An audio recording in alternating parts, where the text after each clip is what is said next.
In a quiet corner of Scotland, where the wind often blows cold and the days can feel quite short, lived a woman named Susan. To anyone walking past her on the street, she looked just like anyone else. She didn't wear fancy clothes or expensive jewelry. She didn't drive a fast car or have a group of loud friends following her around. In fact, her life was very quiet. She lived in a small house that she shared with her mother. She spent most of her days taking care of the home and going to church. It was a simple life, the kind that many people live. But Susan had a secret that she kept hidden away in her heart. Susan wasn't young anymore. She was 47 years old. In the world of music and television, people usually look for the young and the beautiful. They look for people with perfect teeth and shiny hair. Susan knew she didn't look like those people. She had frizzy hair that she struggled to tame, and she often wore old-fashioned cardigans that she felt comfortable in. When she walked down the street, people didn't stop and stare because she was famous. They didn't stop at all. She was invisible to them. She was just a quiet woman going about her day, picking up groceries or visiting the library. But inside that small house, when no one else was listening, something magical happened. Susan loved to sing. She didn't just hum along to the radio. She sang with a power that could shake the windows. Since she was a little girl, music had been her escape. Growing up, life hadn't always been easy for her. She was born a bit different than the other kids, and things that came easily to them, like learning to read or making friends, were hard for Susan. The other children at school didn't always understand her. Sometimes they laughed at her because she was slow or because she looked a bit different. Those laughs hurt her deeply, so she learned to find comfort in songs. Her mother was her best friend. Her mother saw the beauty in Susan when no one else did. When Susan was sad about the bullies at school, her mother would tell her that she had a special gift. "You have a voice, Susan," her mother would say. "You have a voice that can make people feel things." Susan believed her, but only when they were alone in their living room. She sang in the church choir, standing in the back row, harmonizing softly. She was good, but she was afraid to be loud. She was afraid that if she stood in the front and let her voice really soar, people would stare at her again. Not because she was good, but because she was just Susan. As the years went by, Susan took care of her mother. Her mother got older and frailer, and Susan became her full-time caretaker. She cooked her meals, cleaned the house, and made sure she was comfortable. It was hard work, and it left Susan with little time for herself. Her dreams of becoming a singer, dreams she had held since she was 12 years old, were packed away in a box in her mind, just like old photographs. She thought her chance had passed her by. She thought that because she wasn't young or glamorous, the world didn't want to hear her sing. Then, one day, everything changed. Susan's mother passed away. It was the hardest thing Susan had ever gone through. The house felt empty and cold without her. The person who had always believed in her, the person who told her she was special, was gone. Susan sat in her rocking chair, listening to the silence, and felt a deep emptiness. She realized that she was now truly alone. She didn't have a job. She didn't have a husband or children. She just had her memories and her old cat Pebbles, who curled up on her lap. In the midst of that sadness, a thought popped into her head. It was a small thought, but it was dangerous. She remembered her mother's words. "You have a voice." Susan thought about how her mother had always wanted her to share that voice with the world. She thought about how she had promised herself as a young girl that she would do something big with her life. Now, in her late 40s, she felt like she had nothing to lose. She saw an advertisement on television for a talent show called Britain's Got Talent. They were looking for people with special talents. Susan watched the screen and felt a little spark inside her chest. "I can do that," she whispered to Pebbles. "I can sing." It seemed like a crazy idea. Why would they want a 47-year-old woman from a small village? But the more she thought about it, the more she realized she had to try. She had to do it for her mother. She had to do it to prove to herself that she wasn't invisible. So Susan did something brave. She filled out the application form and sent it in. Weeks passed and she almost forgot about it. Then an envelope arrived in the mail. They wanted her to come for an audition. Susan's hand shook as she held the letter. This was it. This was her chance. But as the day of the audition got closer, the fear started to creep back in. She looked in the mirror and saw the frizzy hair and the plain face. She heard the laughter of the children from her school in her memory. Who was she kidding? She wasn't a star. She was just Susan. But she couldn't back down now. She practiced her song until she knew every word by heart. She chose a song from a famous musical, a song about dreaming of a better life. It felt right. It felt like her story. On the morning of the audition, Susan put on her best dress. It wasn't a designer dress.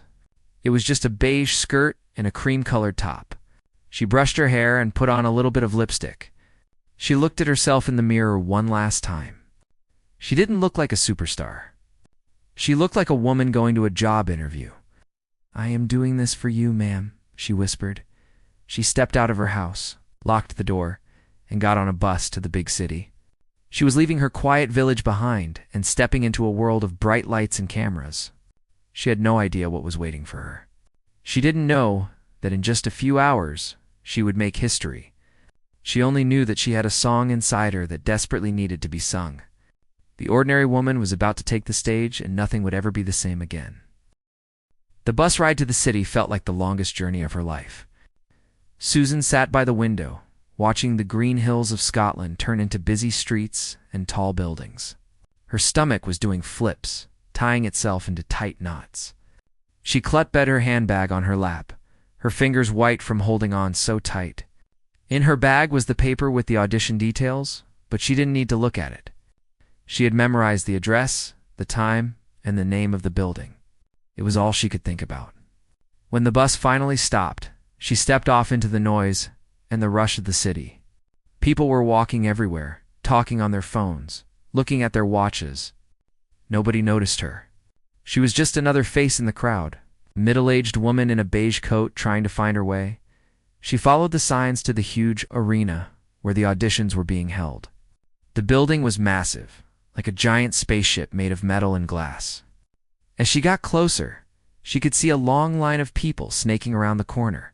There were hundreds of them. Susan took a deep breath and joined the back of the line. Looking around, she felt a wave of doubt crash over her.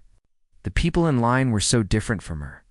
There were young dancers with perfect buns and tight leotards, stretching their legs on the concrete. There were boys with spiky hair and electric guitars, laughing loudly and telling jokes. There were girls in sparkly dresses who looked like they were ready to walk down a red carpet. Susan looked down at her own outfit. She smoothed her skirt, feeling a bit out of place. She didn't have a flashy costume. She didn't have a team of makeup artists or a group of friends cheering her on. She was alone. The people standing near her started to chat. They asked each other what their acts were. "I'm a fire breather," one young man said proudly. "I do acrobatics," a girl chimed in. When they turned to Susan and asked what she did, she smiled shyly. "I'm a singer," she said softly. They nodded politely, but she could see the look in their eyes. They didn't think she was competition. They saw a sweet lady from the village, perhaps coming to sing a folk song or a hymn. Waiting in that line took hours. The sun came out, then hid behind clouds, and the wind picked up. Susan stood there, shifting her weight from one foot to the other, her knees aching. But she didn't leave. She thought about her mother. She thought about how her mother used to tell her to be brave. "Bravery isn't about not being scared, Susan," she would say. "It's about being scared and doing it anyway." So Susan stood her ground. She drank some water from a bottle she brought and closed her eyes, practicing the lyrics in her head. "I dreamed a dream in time gone by." Finally, the line started to move. Security guards checked their tickets and waved them through. Inside, the building was even more intimidating. There were corridors everywhere, signs pointing to stage left, holding area, and canteen. The air smelled of coffee and nervous sweat. Susan was herded into a large waiting room with hundreds of other contestants. The noise was deafening. People were warming up their voices, running scales that sounded like sirens. Others were pacing back and forth, looking panicked. Susan found a plastic chair in the corner and sat down. She pulled her coat tighter around herself, trying to disappear a little bit. She felt small in this sea of talent, after what felt like an eternity. A woman with a clipboard and a headset shouted out names. Susan's heart jumped when she heard her name called. She stood up, grabbed her bag, and followed the others down a long, dark hallway. This was it, the pre-audition. First, she had to sing for the producers. If they liked her, she would get to go in front of the famous judges on the big stage. Walking down that hallway, Susan's mouth felt dry, like she had eaten a spoonful of sand. She felt a lump in her throat, but she swallowed it down. She walked into a small, windowless room. A man and a woman sat behind a table. They looked tired. They had probably listened to hundreds of people already that day. They didn't look up as she walked in. "Name and age?" the man asked without smiling. "Susan Boyle," she said, her voice shaking a little. "I'm 47. "'Kay, Susan," the woman said, tapping her pen. "What are you going to sing?" "I dreamed a dream," Susan replied. The man looked up then. He looked at her gray hair, her plain face, and her simple clothes. He raised an eyebrow just for a second. It was a tiny look, but Susan saw it. It was the look that said, "*U. "Really? Asterisk?" But he didn't say no. He nodded. "Whenever you're ready." Susan closed her eyes for a second to find her courage. Then she opened her mouth and sang. In that small, dusty room, her voice filled the air. It wasn't just loud. It was beautiful. It was rich and warm, like honey pouring over stone. The sound bounced off the walls. The man stopped tapping his pen. The woman looked up from her paperwork. For the first time all day, they really looked at her. They didn't see a plain woman anymore. They heard a singer. Susan sang the first verse and stopped. The room was silent. The man and the woman looked at each other, then back at her. "Okay," the woman said, a small smile forming on her face. "You're going through to the judges." Susan couldn't believe it. She walked out of the room on shaking legs. She had done it. She had passed the first test. But that was just the beginning. Now came the real challenge. She was taken to another waiting area, this one much smaller. The people here were the ones who had made it through. There were fewer of them now. The mood was different. The chatter was quieter. Everyone knew that the next step was the big one. Hours passed again. Susan sat quietly, watching a clock on the wall that seemed to be moving slower and slower. She thought about walking out there. She thought about the thousands of seats in the audience. She thought about the cameras. It felt like a dream that was too big for her. But she was there now. There was no going back. A production assistant came to get her. It was time. He led her toward the backstage area. The air was buzzing with electricity. She could hear the muffled sounds of the audience on the other side of the curtain. She could hear the host speaking into a microphone. Just before she went on, a stylist rushed over to check her appearance. She fluffed Susan's hair a bit, making it look a bit wilder than usual. She checked her dress. Susan felt like a doll being dressed up, but she didn't mind. She just wanted to do her mother proud. "Okay, you're on in 30 seconds, a voice shouted. Susan stood in the wings, the darkness wrapping around her. She could see the bright lights of the stage cutting through the smoke. She took a deep, deep breath. She felt the floor beneath her, solid and real. Then her name was called. "This is Susan," the music started. The nervousness was still there, bubbling in her stomach, but underneath it was something else. It was strength. It was the strength of all the years she had spent being quiet, all the years she had spent being invisible. She wasn't invisible anymore. She put one foot in front of the other and stepped out of the darkness and into the blinding light. The noise of the crowd hit her like a wall, but she kept walking. She walked to the center of the stage, to the shiny black mark on the floor where she was supposed to stand. She looked out into the darkness of the auditorium. She couldn't see faces, but she could feel them. She could feel their eyes on her, judging her before she even sang a note. Susan stood there, a simple woman on a massive stage, ready to show the world who she really was. The lights on the stage were incredibly bright. They were blinding, like looking directly at the sun. Susan stood there, blinking rapidly, trying to adjust her eyes. In front of her, she could see the silhouettes of thousands of people. But the lights were so strong that she couldn't see their faces clearly. She could only feel them. It felt like a wall of energy was pressing down on her. The air was thick with the smell of dust, hot lights, and the faint scent of perfume coming from the audience. It was a strange sensation to be standing there in the center of such a huge room, yet feeling completely alone, down in front of the stage. The three judges sat behind a long, curved desk. They looked like small figures from where Susan stood, but she knew exactly who they were. One was a famous music producer known for being very strict. Another was a TV presenter who was known for being nice. The third was a well-known actress and dancer. They had seen thousands of acts.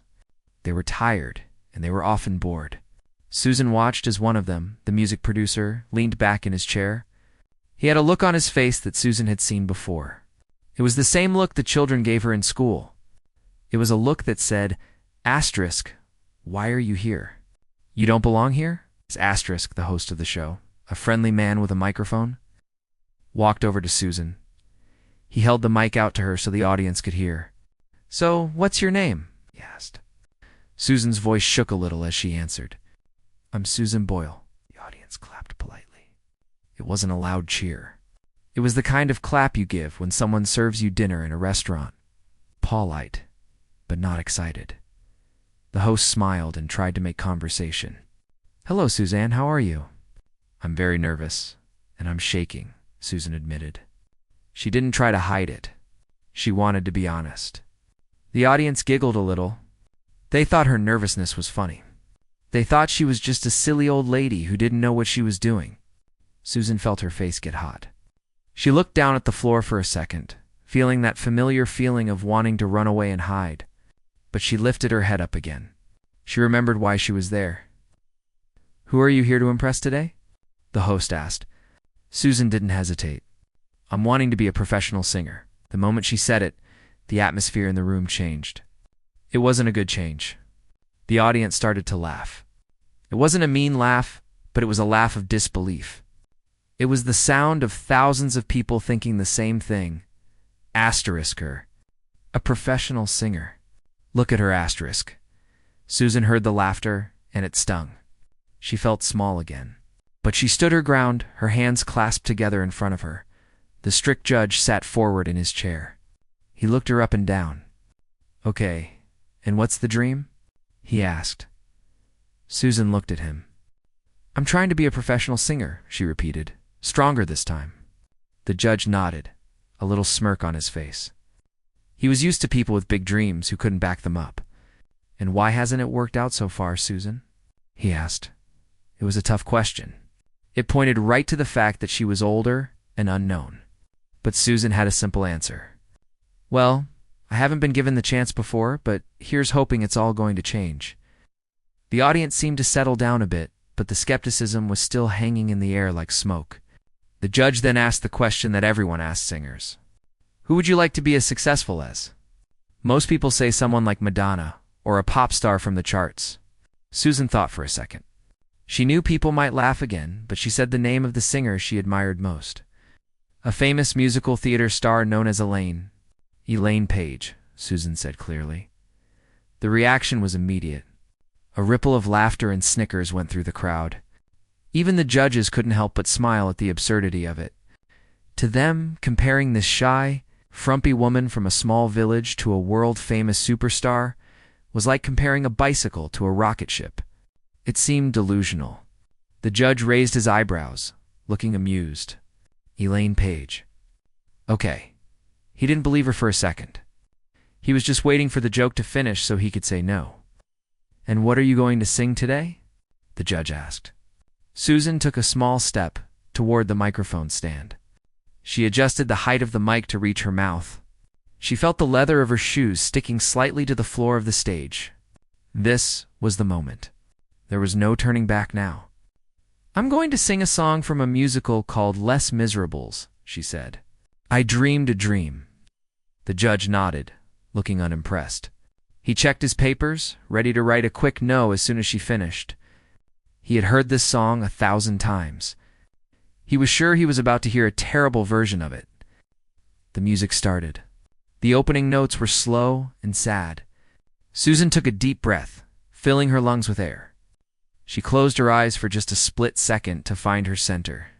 She could feel the judgment coming from the darkness of the seats. She could feel the eyes rolling. She knew what they were thinking. They were thinking she was going to be a disaster. They were thinking she was going to screech or sing off key. They were waiting to make fun of her. Susan felt the weight of all the time she had been underestimated. She felt the weight of the years spent in the background, invisible and ignored. She gripped the microphone stand with both hands. She wasn't just standing on a stage anymore. She was standing up for herself. The music swelled, and Susan opened her mouth. She stood there, a simple woman in a simple dress, about to face the biggest moment of her life. The doubt in the room was heavy, crushing down on her shoulders. But inside, Susan felt a spark ignite.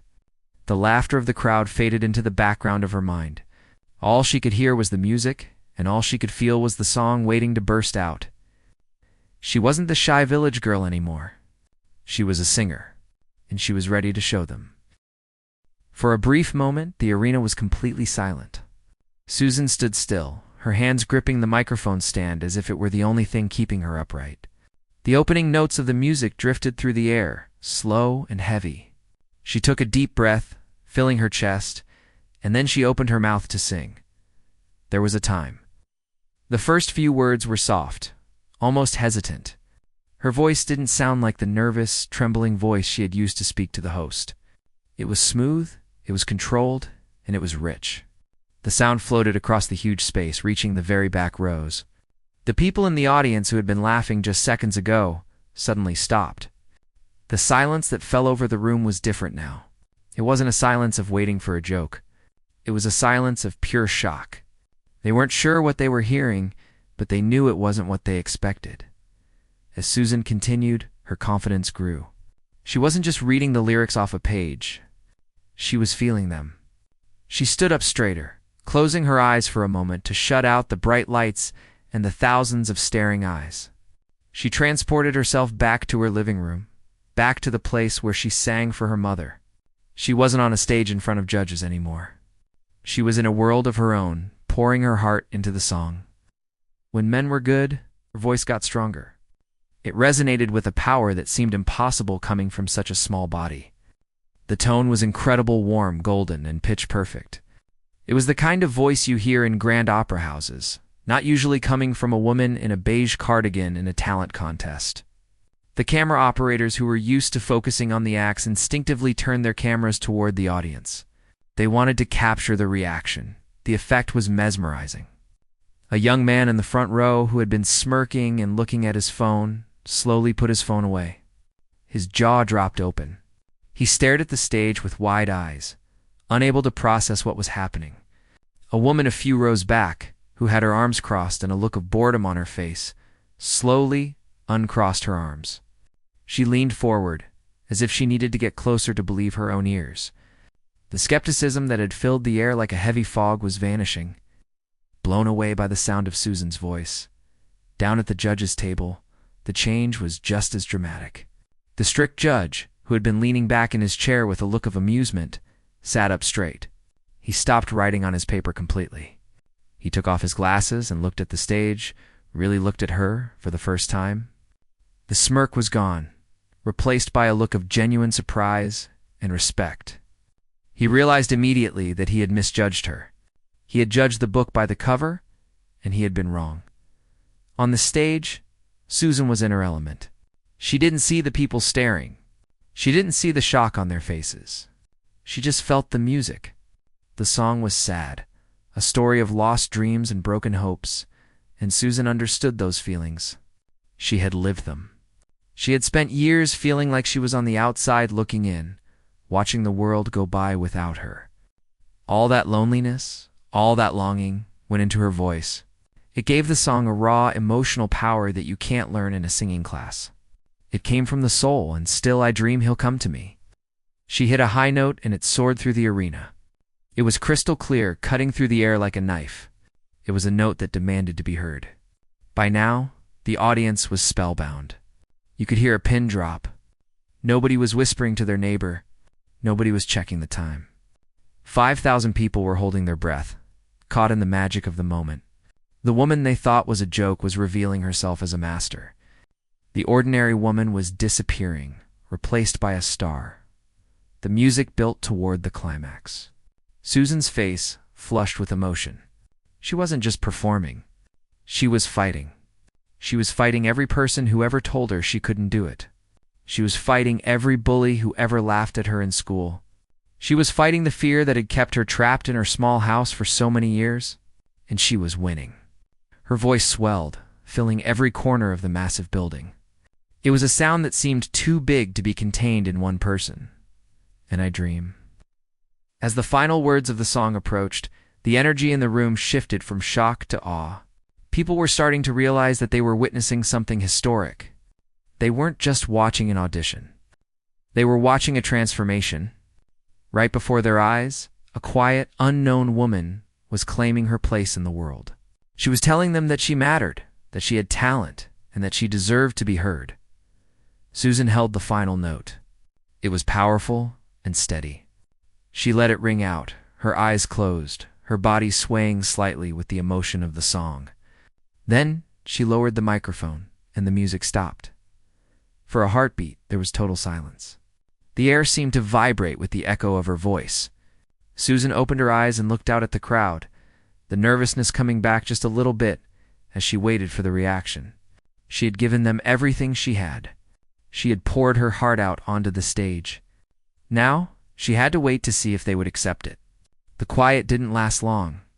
Suddenly, a person in the front row jumped to their feet. Then another. Then another. The silence was broken by a sound that started as a rumble and grew into a deafening roar.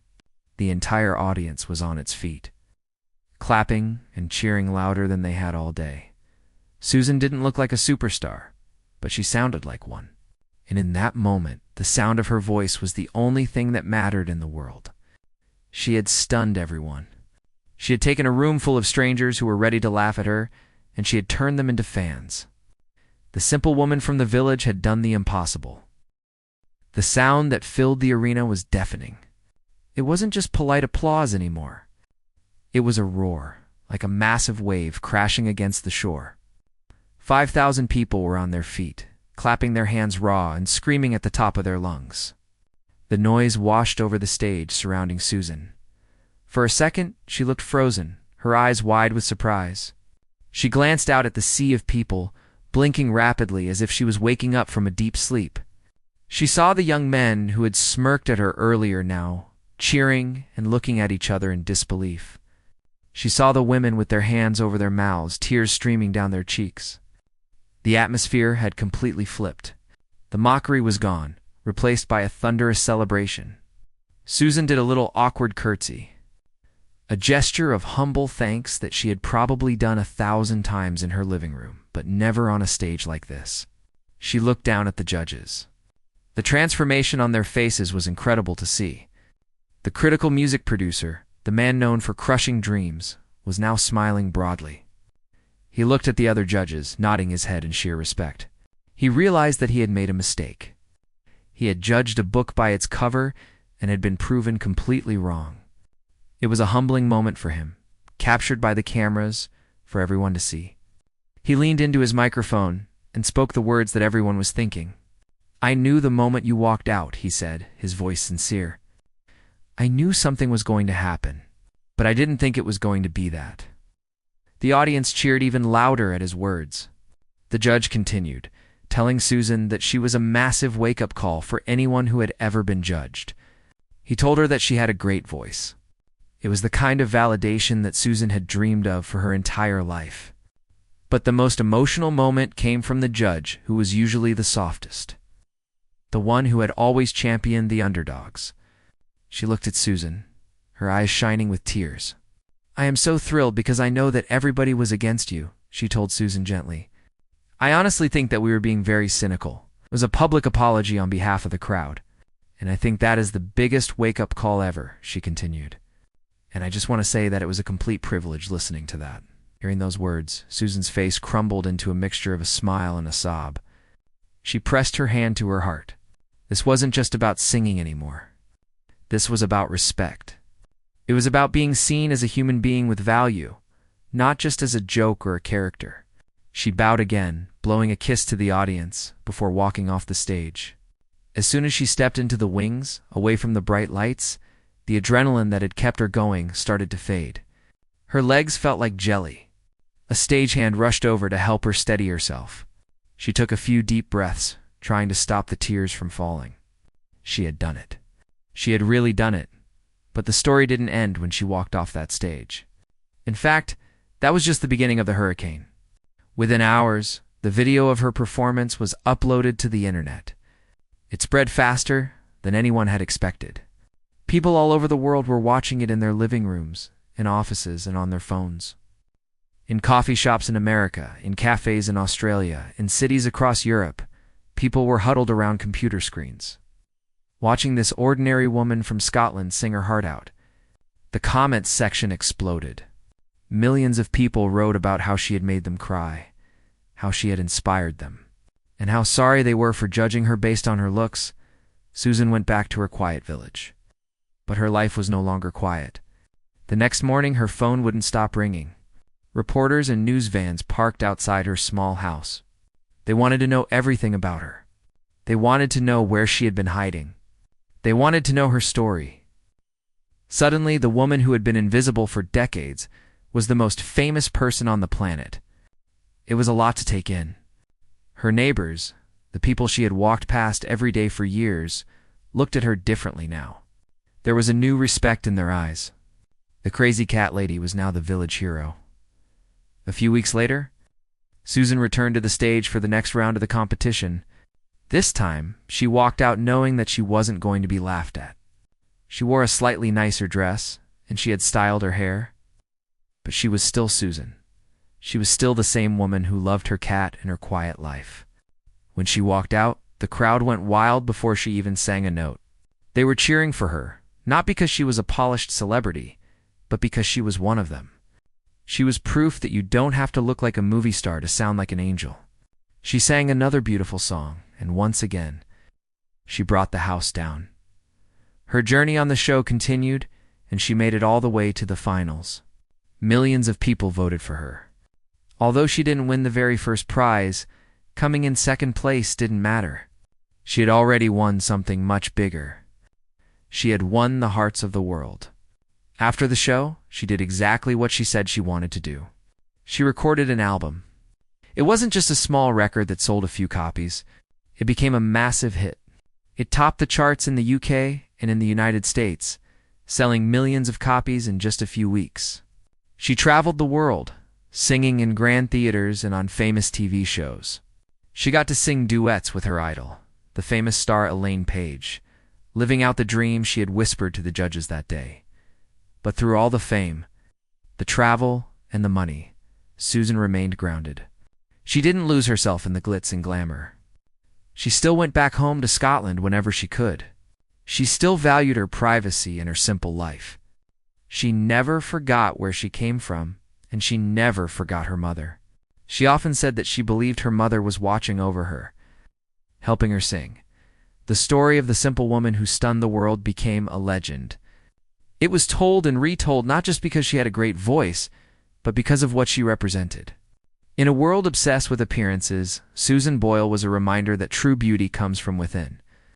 She taught people that it is never too late to follow your dreams.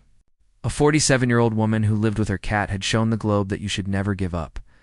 No matter how invisible you feel, years later, people still remember that specific moment when the music stopped and the silence turned into cheers. They remember it because it gave them hope. It made them believe that they, too, had hidden talents waiting to be discovered.